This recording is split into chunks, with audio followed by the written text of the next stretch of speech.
The Florida real estate development and land company St. Joe Company said today that it was told by the Securities and Exchange Commission that an investigation into the firm is being expanded.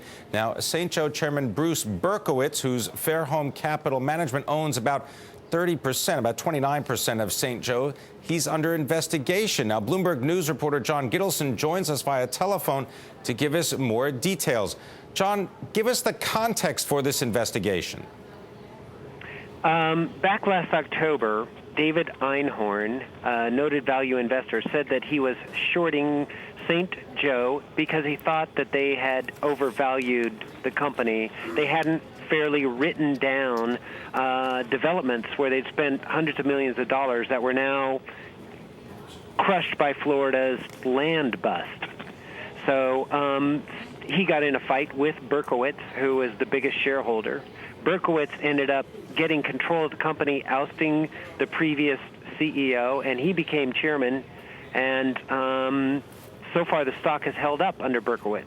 This is kind of one of those Friday night surprises before a holiday that you wonder really what's up.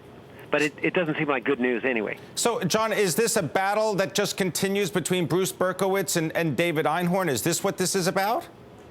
Well, the SEC, it appears by this disclosure, seems to have escalated their earlier investigation into the impairment of investment in real estate assets. That's what this disclosure specifically references.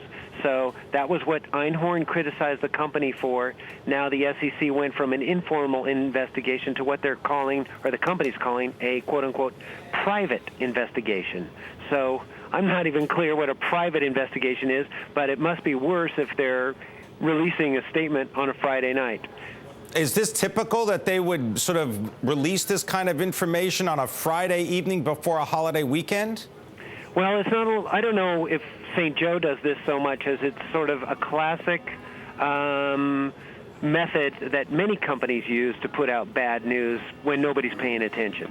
Well, I'm glad you're paying attention for us, John Gittlesohn. What's next? Does Bruce Berkowitz come back and offer his version of events? Well, he's supposed to be one of the people who will be in part of this investigation. It specifically names Chairman Bruce R. Berkowitz and Fair Home Funds, his fund. He was named Fund Manager of the Year of the Decade by Morningstar last year. All right, we've got to leave it there. John Gittlesohn, Bloomberg News, investigation into St. Joe Company. Thanks for taking stock.